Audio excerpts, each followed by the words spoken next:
नमस्कार बंधुरा आमी आबारो फिरे एसेছি आरो एकटी नतून पर्व निये।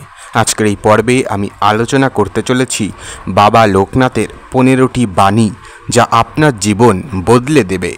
शुरू करार आगे बोले राखी बंधुरा एरकम धरनेर नाना रकम भिडियो এই চ্যানেলে आगे থেকে আপলোড করা রয়েছে, সেগুলি চাইলে দেখে আসতে পারেন এবং চ্যানেলটিকে অবশ্যই করে সাবস্ক্রাইব করুন। চলুন আর দেরি না করে শুরু করা যাক।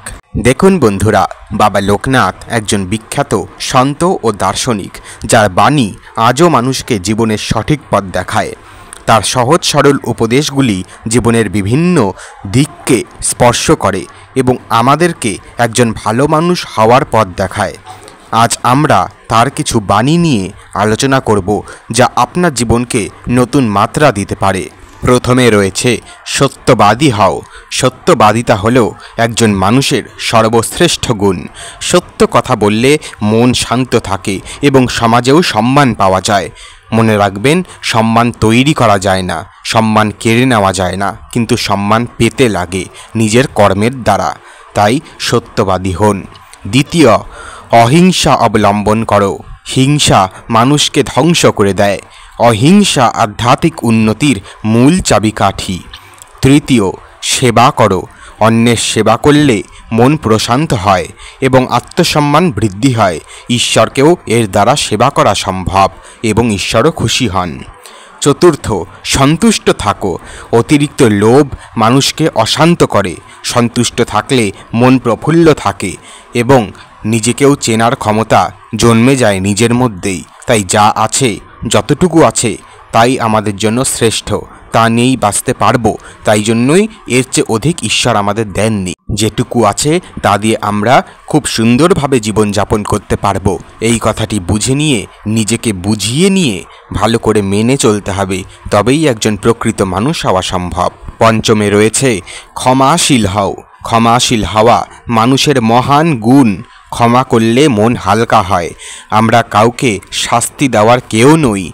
আমরা সবাই মানুষ, আমরা সবাই ঈশ্বরের সন্তান। শাস্তি দিতে পারলে একমাত্র ঈশ্বরই পারেন। আমরা কেউ নেই অন্য মানুষকে শাস্তি দেওয়ার। তাদেরকে আমরা ভুল ধরিয়ে দিতে পারি, শুধরে দিতে পারি অন্যভাবে, ভালোভাবে। একজন মানুষ হয়ে মানুষের পাশে দাঁড়িয়ে তার ভুল শুধরানো আমাদের কর্তব্য। তাকে শাস্তি দিয়ে মেরে পিটে শাস্তি দেওয়া আমাদের কর্তব্য নয়। এরপরে রয়েছে সহিষ্ণু হও। সকল ধর্ম ও মতকে সম্মান করতে শেখো। সহিষ্ণুতা শান্তির মূল মন্ত্র। কারণ এ জগতে ধর্ম তৈরি করেছি আমরা। কেবল একটি ধর্ম যা ঈশ্বর তৈরি করেছেন, তা হলো মনুষ্যত্ব ধর্ম, মনুষ্যত্ব জাতি, যার মধ্যে মানব বাস করে। সেই ধর্ম গ্রহণ করো সর্বপ্রথমে। সপ্তমে রয়েছে জ্ঞান অর্জন করো। জ্ঞান অর্জন করে মানুষ নিজেকে পরিপূর্ণ করতে পারে, তাই জ্ঞান অর্জন করা অত্যাবশ্যক। অষ্টমে রয়েছে আত্মবিশ্বাসী হও।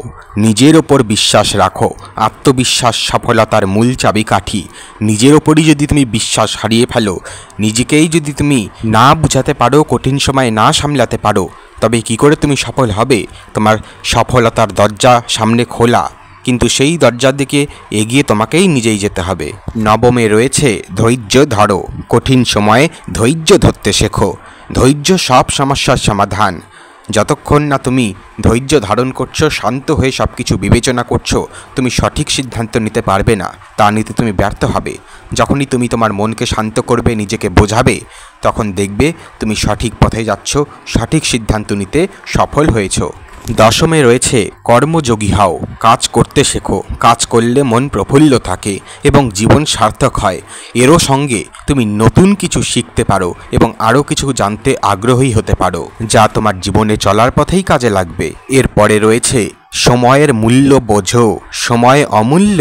সময়কে কাজে লাগিয়ে নিজের লক্ষ্য অর্জন করো। অযথা সময় নষ্ট করো না, কারণ সময়ের মূল্য এমনি বুঝি না আমরা, কিন্তু যখন তেমন কোনো পরিস্থিতিতে পড়ি তখনই সময়ের মূল্য সেই মানুষগুলোই বুঝেছেন। সময় কিন্তু কারো জন্য দাঁড়িয়ে থাকবে না। একবার যে সময় চলে যায় সেই সময় আবার ফিরেও আসে না। তাই যেই সময় তুমি এখন আছো সেটাকে ধরো, সেটাকে কাজে লাগাও, পরিশ্রম করো এবং সফলতা অর্জন করো। প্রকৃতির সঙ্গে মিশে থাকো। প্রকৃতি মানুষের সেরা বন্ধু।